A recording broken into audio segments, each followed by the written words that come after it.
Hello and welcome to the European Resilience Initiative Center video podcast. Today our guest is Yörük Işık. He is a geopolitical analyst based in Istanbul.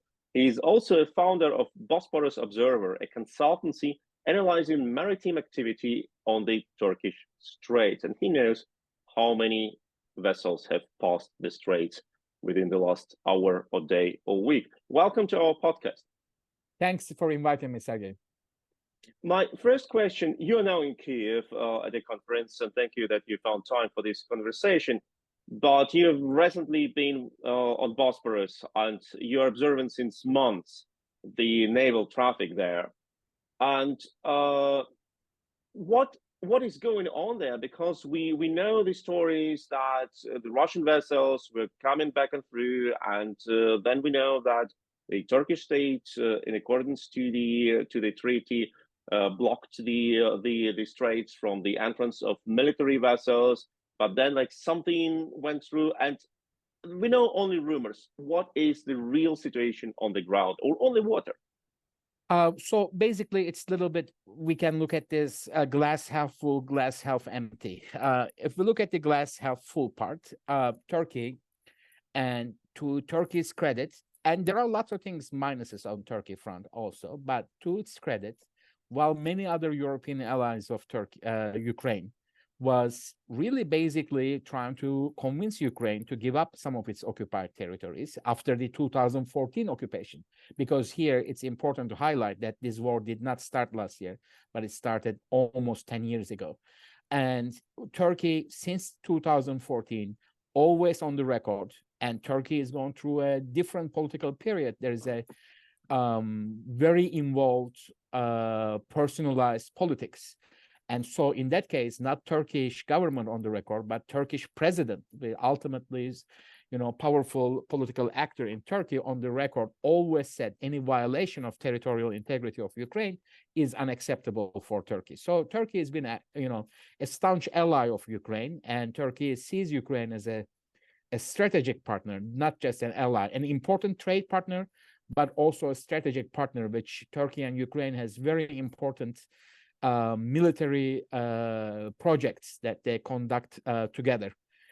So that some of Turkey's aid is not highlighted to Ukraine like many other more volume-wise bigger Western partners, but Turkey gave drones, other non-lethal military materials, APCs, howitzers, etc., etc. When it comes to the Turkish Straits, the half-full part, or immediately after the last unlawful invasion of Ukraine happened last February 2022, Turkey triggered the 1936 Montreux Treaty mechanism and closed the Turkish Straits. So, when we say Turkish Straits, it's covers from Dardanelles and Bosphorus and the Marmara Sea in between. The Montreux Treaty covers these straits as one system. So you enter from Aegean, you cross two straits, Marmara Seas, two straits, and you're in the Black Sea. So both directions, Turkey closed the transits to the naval vessels. So civilian vessels can still cross, but the naval vessels can no longer transit. Russian Navy cannot go back and forth from Black Sea to Mediterranean or from Mediterranean to Black Sea. There are tiny details here. If Russia can trigger that a ship that belongs to the Black Sea fleet, which Russia has, Russia has 4.5 navies. There's Baltic Fleet, there is Northern Fleet, there is Black Sea Fleet, which is also in charge of Mediterranean Fleet, Pacific Fleet, and the half part, why it's 4.5, is the Caspian Flotilla. So Russia can still trigger, according to the treaty, say that I have a ship that belongs to the Black Sea Fleet, and it's going to its home port. So even under this closure, technically that ship can pass, but Turkey, in this case, hinted to Russia, don't come to us with any transit requests. Whatever you have in Black Sea stays in Black Sea. Whatever you have in Mediterranean stays in the Mediterranean. So this is, it's maybe it doesn't look like in an immediate effect, but it immediately had several different positive effects. One is Russia can no longer bring, because especially last year, there was a great risk that Ukraine's Black Sea coastal cities could be attacked amphibiously, could be invaded, and there were plans, and that's why Russia brought amphibious landing vessels all the way from Northern Fleet and Baltic Fleet to invade Odessa, basically. That was the original plan, to take Odessa and Chornomorsk. But due to their logistical failures, and I think partially also due to the nature's help, the geographical help, the Odessa-Chornomorsk region is actually a very difficult place to make a landing operation, where there is immediate sandbanks and there is sweet waters. Where you land is thin strips. That's kind of a suicide mission in the military terms too. When you land in areas like that, you will be cornered, that there will be Ukrainian army waiting for you, and on both sides there is water bodies. It's very difficult places. But so whatever the reasons are, they couldn't achieve that. That's very wonderful. But those vessels are stuck, like all the vessels in the last 18 months in the amazing successful Ukrainian naval operations, which, by the way, Ukraine is really rewriting naval history in the Black Sea. The Ukraine is practically, we can say, does not have a navy. It's fighting in the Black Sea and changing the dynamics in the Black Sea with small UAVs, etc., against one of the world's biggest navies. But several vessels that got sunk and or damaged heavily, it's all these landing ships, the extra landing ships Russians brought, and they keep losing them. They are usually older vessels, like 50 years, depending on 35 to 50 year, maybe 50 year plus, maybe some of them. All Polish made. They are made in all Gdansk, but these are the workhorses of Russian Navy, and they use some of them, like when the bridge gets hit, etc. If some lanes close, they use them ferry trucks or other material between the mainland Russia and into the Crimean Peninsula also. Also, as an indirect effect, this created a further hassle by the Turkish Straits being closed, because Russia is also, at the same time with the unlawful war in Ukraine, is running another war theater in Syria. And these naval vessels were the supply vessels that they carry lots of military goods to Syria. So now they lost this ability. And so what Russia did to replace this created obviously immediate logistical nightmare for them. And they try to carry some stuff by planes. Russian Air Force has big planes, all Antonovs, etc., or Ilyushin 76. But Russia is, because it's losing friends every day.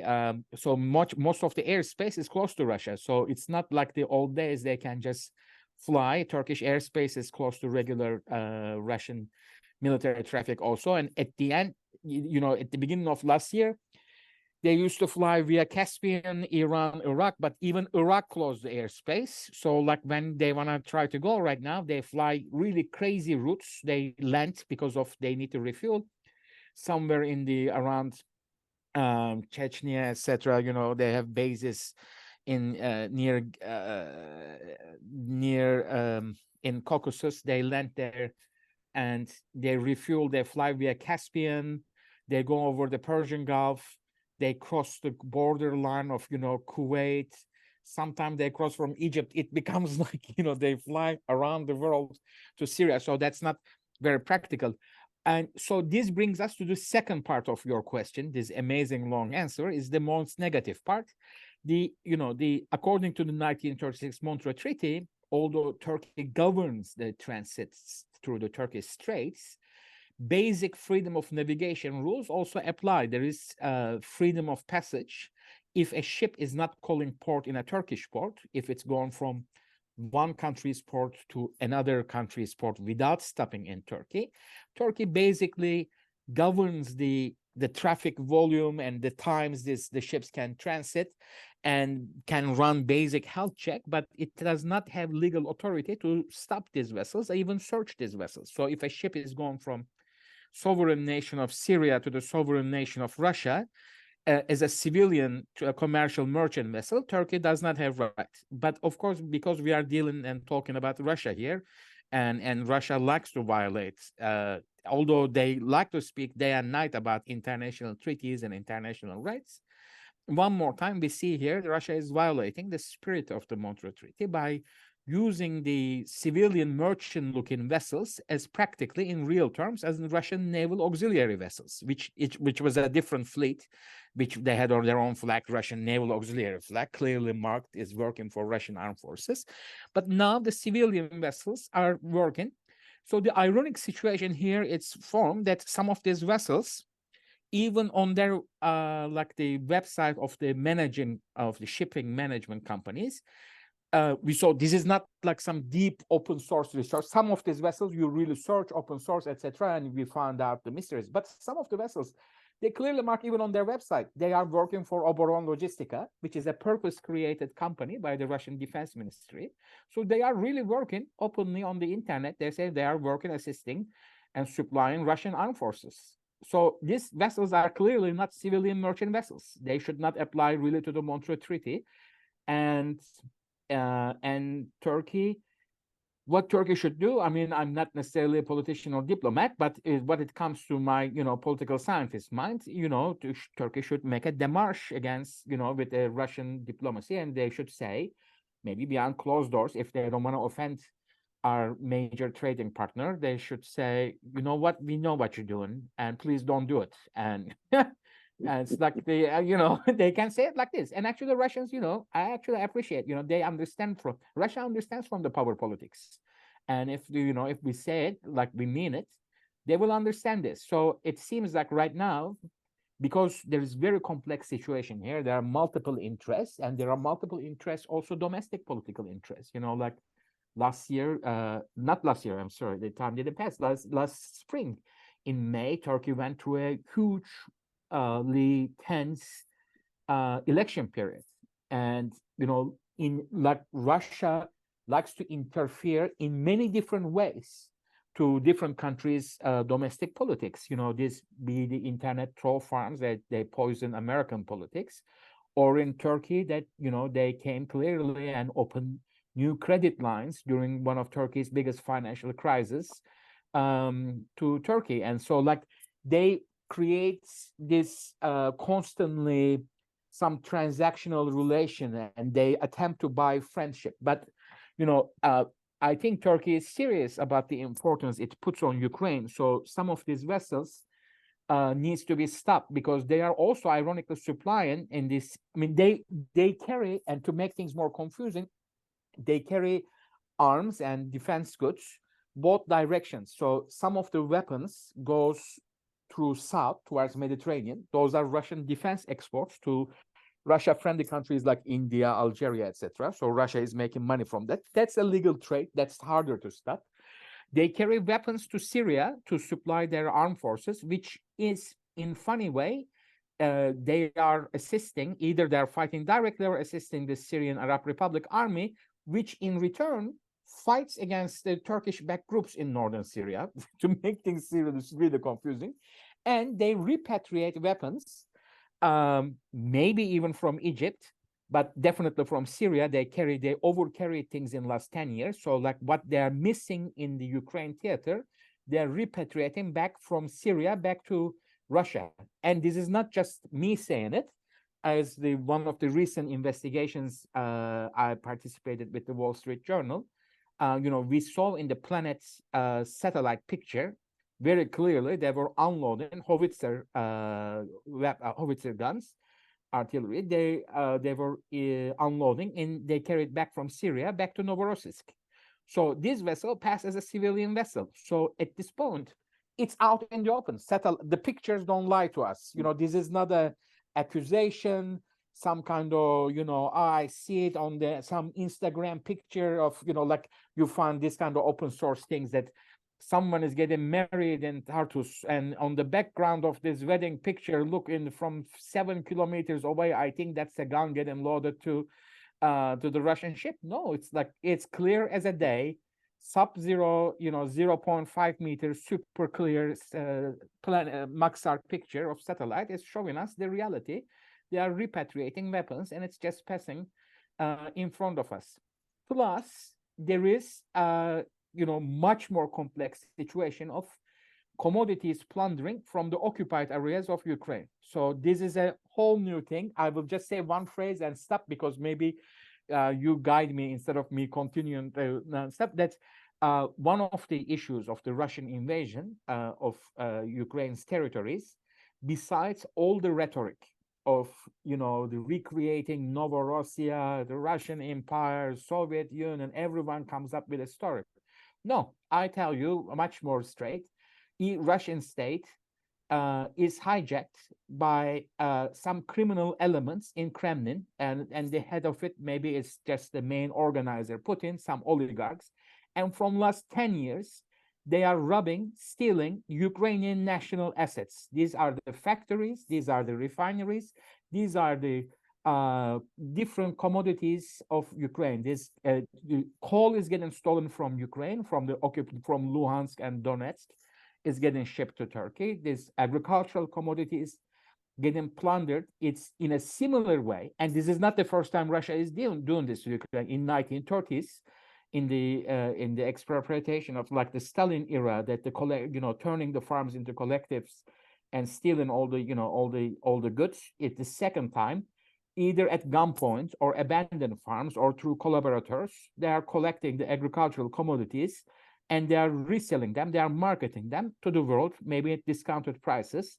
And we see, like, for example, to also to finance their illegal occupation, because they're selling things to agricultural commodities to Iran, and maybe they are getting the Shahid drones that terrorize Ukrainian civilian population and civilian targets. So we have an outrageous situation. When we watch the shipping traffic, we can we can record all these things. And recording, besides observing, it's not just observing for the fun of observing or for the sake of observing, but by observing all this and keeping a record, that one day, hopefully, Ukraine will get the war reparations and compensations for all this organized theft, because this is the industrial scale organized theft is happening here. It's not just some random act or some war happened and they thought about this later on. Most of the ships carrying involved in the industrial scale agricultural commodities theft of Ukraine are purchased even before the February 2022. Somebody in Kremlin, someone intelligent, and this operation is not an easy operation. This operation involves railroads, trains, trucks, ship-to-ship transfers, and this is a massive, complex operation that runs, I'm sorry to say, that runs wonderfully. This is someone smart organized this. They purchased ships even before the war. It's not like that they came, invaded Ukraine, and they realized, also there's some some wheat and corn here, let's sell them. No, before the invasion, someone in Moscow thought, these guys have, besides all the other things we plundered the last 9 years, when we're gonna get this part, we're gonna also sell their agricultural goods to the world, and let's buy some ships. So by the time we go in February, those ships will be ready to carry the transport goods, and they even bought the right amount of ship, that the maximum length of the ship the Sevastopol's occupied Sevastopol's Avlita grain terminal can handle. So here we are well planned, pre-planned, industrial scale theft is happening, and all these ships are passing in front of me in Bosphorus.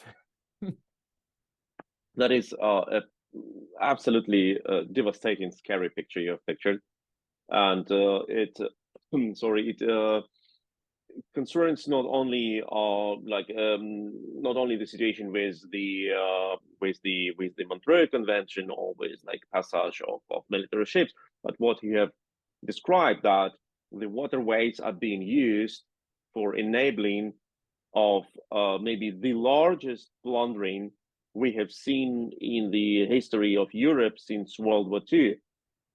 And here we come like to another part we had of the problem. We had this grain deal, which is now non-functioning or effectively non-functioning anymore. But there was like this grain deal with Russia, that Russia allows Ukraine to use neutral waters or waters of other nations, which was already pretty weird, to sell its own grain abroad. And now it looks different. Now Ukraine exports its grain under protection of NATO vessels, effectively. How can you assess the situation with the non-existing, effectively, grain deal already?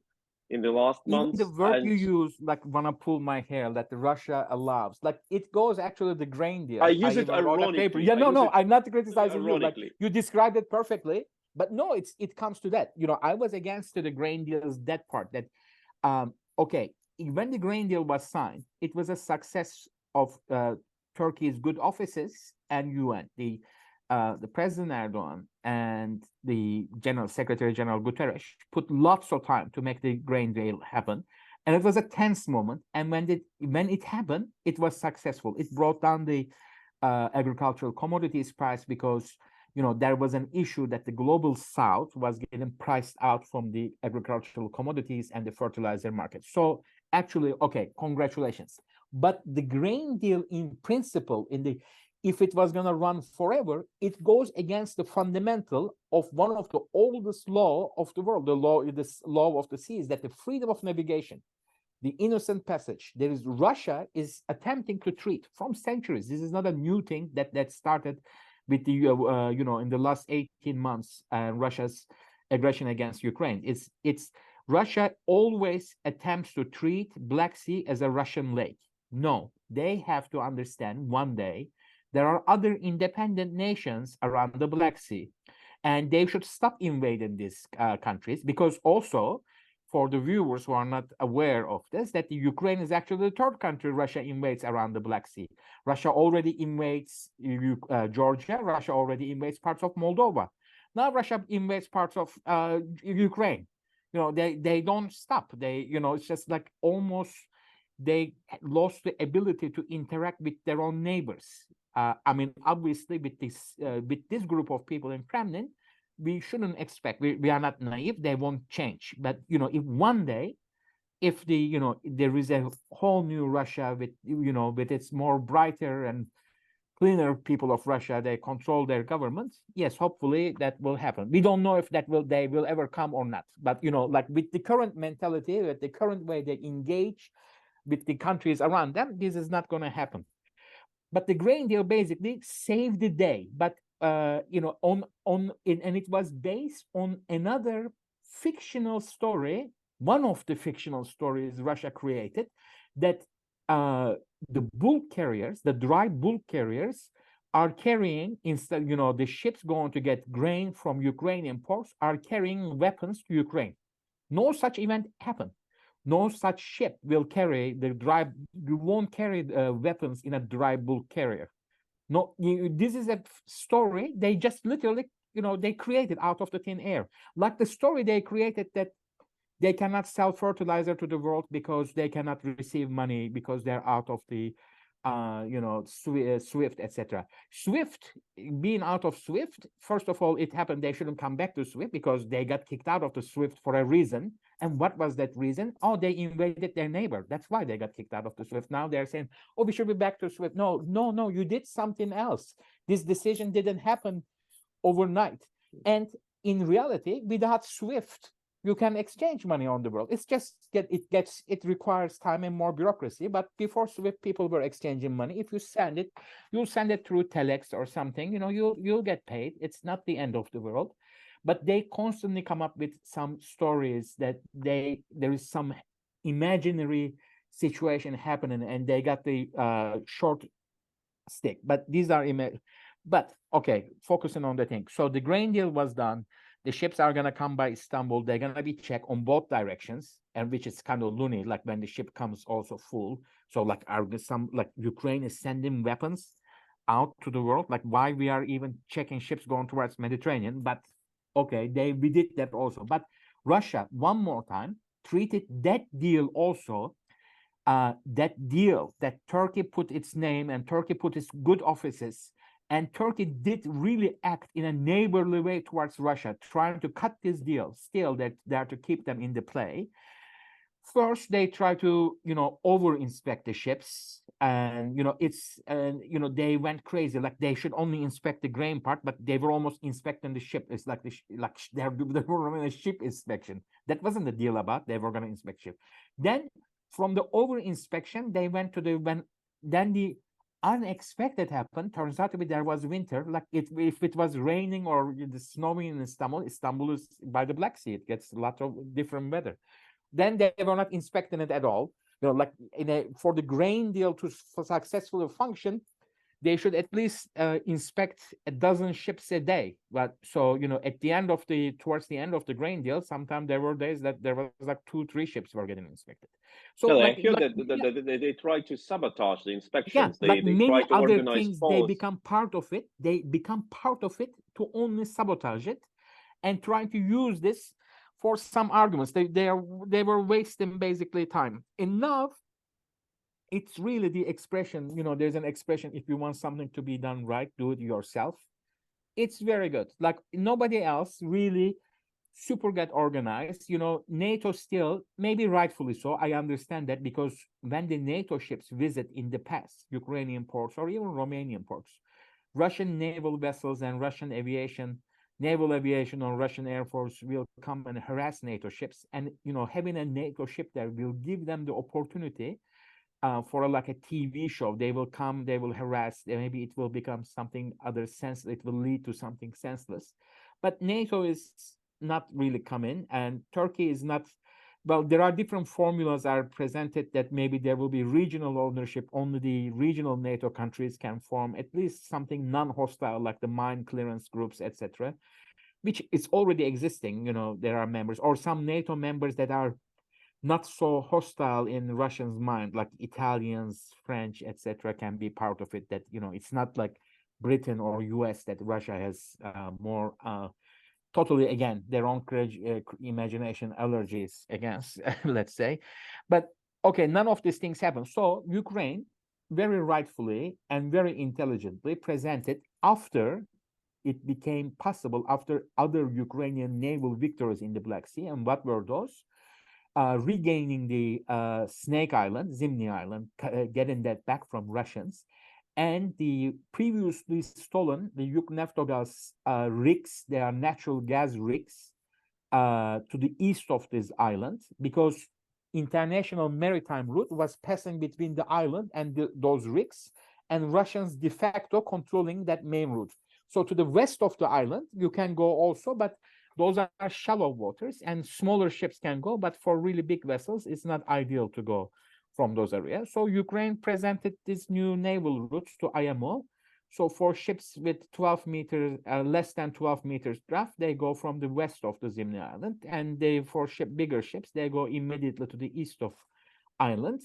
And Ukraine, I think they don't necessarily highlight those parts, but with its own, whatever this unmanned naval assets there is, and with the help of the NATO and US Navy's naval aviation, like P-8 planes, etc., like the submarine sniffers, other surveillance planes on Black Sea, and other unmanned vehicles of US Navy operating from all the way from Sigonella in near Sicily, and they are keeping an eye on the movements. And NATO, like I think the FOB Konya, which is forward operating base Konya for the NATO AVAX planes, I think FOB Konya has been the busiest of its days since the Cold War. And at one point there was 8 AVAXs operating from FOB Konya on the Romanian Moldovan border, right on the border. They when AVAX operates there,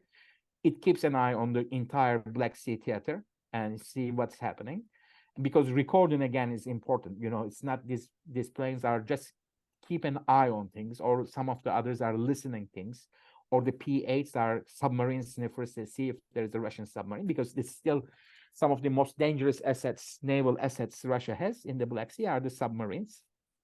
And so right now we have almost 24 vessels travel to the Ukraine's Black Sea ports, and like that's what we know already. That's what I've been writing from several months. Actually, in last 6 months, Russian Navy has been absent from the Western Black Sea. There was practically no blockade. So it's actually we could have seen like the Russians just moved to the eastern port, like beyond Crimea to Novorossiysk. Yeah, west of Crimea, they don't pass. Why they don't pass? Because every time they pass, they get hunted, and so they learn their lessons. They don't want to lose any more ships, and it's embarrassing, and it's losing a ship. It's it's not just money, it takes years to make a ship, and it's not like I have money, give me a ship off the shelf. There is no such thing. It's like you losing these assets are important. So Ukraine, one more time, using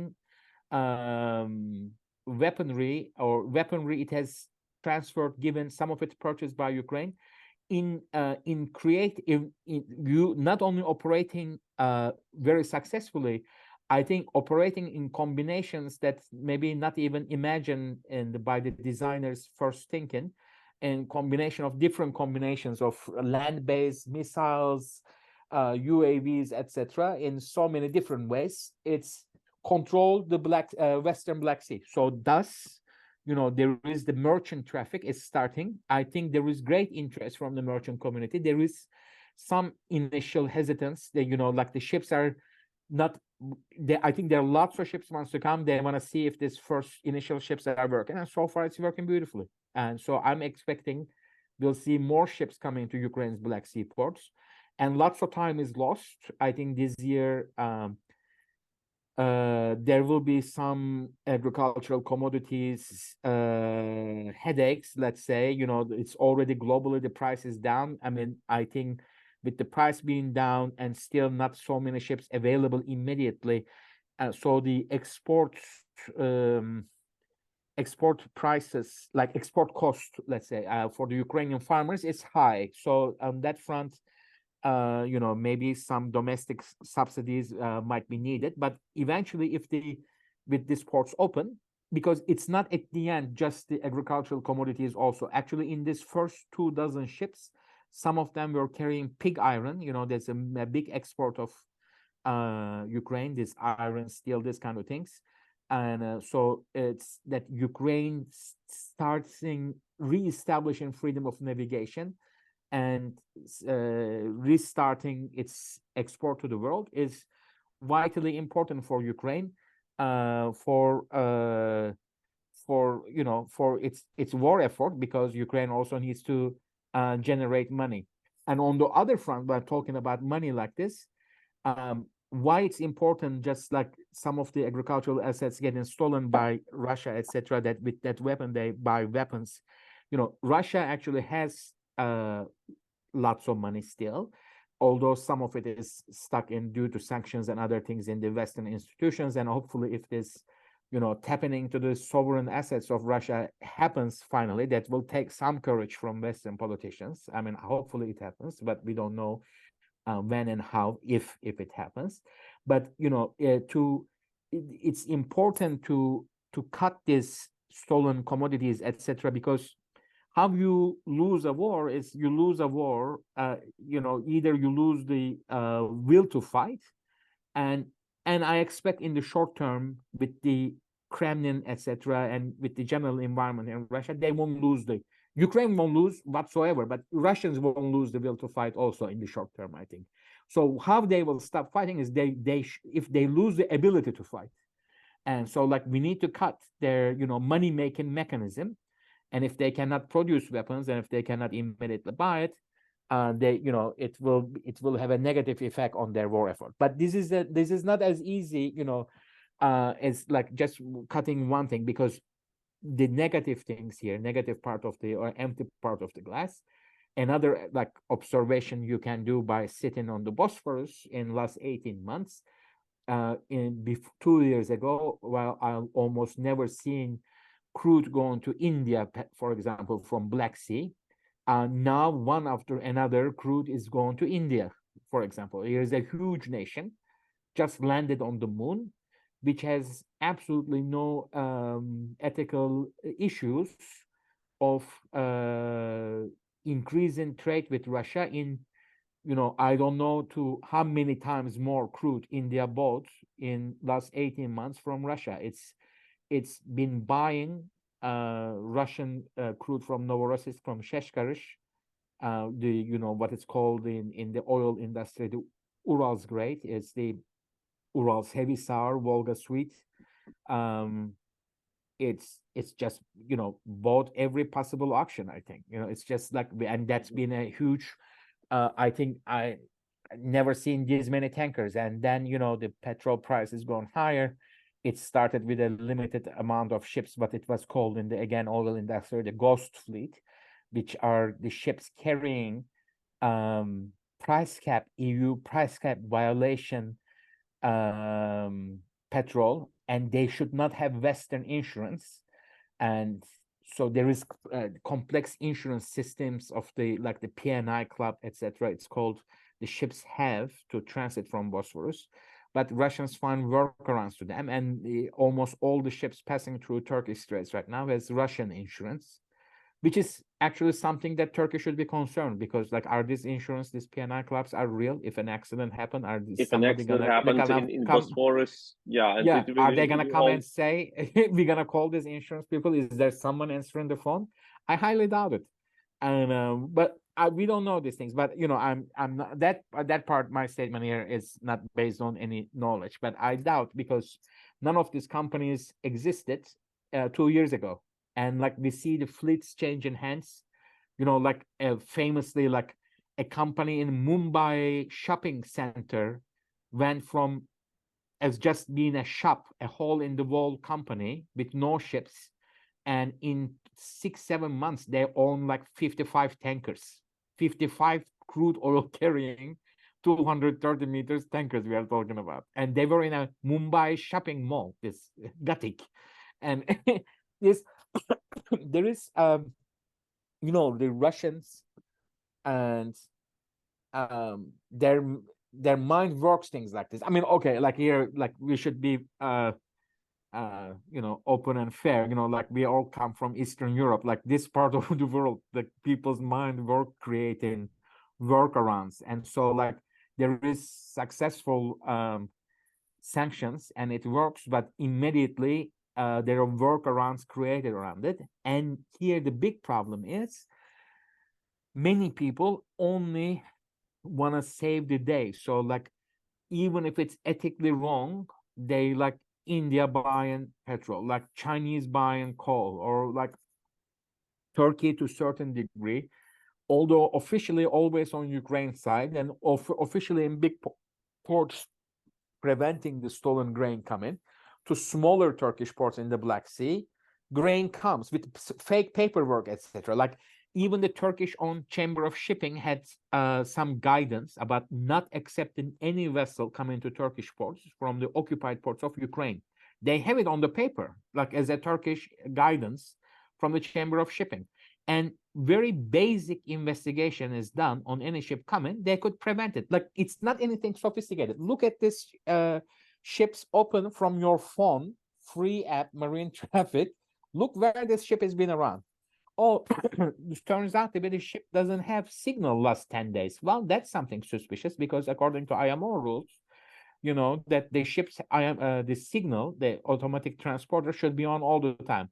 Okay, but let's say the captain is saying, you know what, you know us, this ship is old, it was broken, something. Okay, show us the shipping logs, the good old logs. Every ship still has a shipping log also. Is it shipping log consistent? You know, did they kept the record? You know, here is Thursday morning, I'm here. Friday morning, I'm here. Saturday morning, I'm here. You know, like, is there a consistency in this shipping log? You know, where are the individuals been, etc. And you know, when they present a paper, here's, oh, I have grain from Port Kafkas. Look at the stamp, look at the dates, look at, this is real. Maybe call the other side if you are suspicious. If these people are selling cheap grain, time to be suspicious. There's a big war, biggest war since the Second World War going on. Be suspicious of the, when you see a Russian paperwork. And so, but you know, it's like in the small ports, lots of Ukrainian grain got dumped.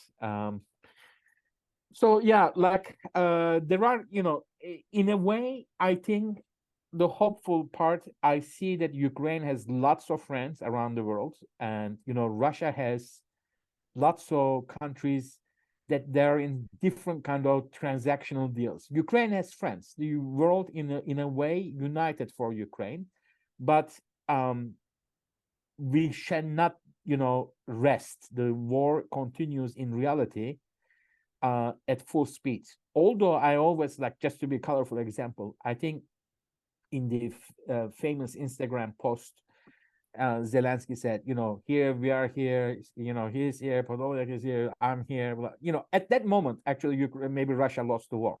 You know, They were expecting everyone is going to run and they're going to take away Kiev in 3 days. Somebody was showing me they even casted medals that, you know, the conquering Kiev medals of Russian army, that they left it beyond. So that didn't happen. You know, they all their ground intel was wrong. They had major internal corruption. Their army was rotten from inside. They lost all their logistics ability. The world came together. Ukraine, performance of Ukraine became a country more than ever. You know, it's like I think Ukraine was a nation before, but like Ukraine is here now forever. I think this war really created the Ukrainian nation. In that sense, it's good. The world is still together, but we need to remain focused on the target, because now Russia is trying to play to the time. You know, it's like they're trying to see if this coalition of the countries supporting Ukraine will crack. And we see small cracks happening here and there, but still we are keeping, I think, the train on the road. But there are still lots of work to be done. Wow, that is a very deep analysis, and with all the facets and aspects of the situation in the Black Sea, including the legal, the political, the military aspect, the economic one. I would have gladly continued this conversation with all the details, but I know it is already very late evening in Kiev. And I'm kind of running energy. That's true. I start coughing. And I think we should concentrate in our next conversation maybe on some like military aspects on the Black Sea and how Russian fleet can be like pushed away from the Black Sea. You have already like mentioned some aspects of that, like practically interdiction of operation of the Russian Black Sea by the Ukrainian army. But this is the next story for our next interview. Don't forget to like, to subscribe to our channel. And it was Yörük Işık. He's a geopolitical analyst from Istanbul, currently in Kiev. And he's a founder of Bosphorus Observer, a consultancy analyzing maritime activity on the Turkish Straits. Thank you so much for your deep insight. My pleasure. Thank you. All the best. Don't forget to like, to share, to subscribe, and don't miss our next interviews. Have a great day.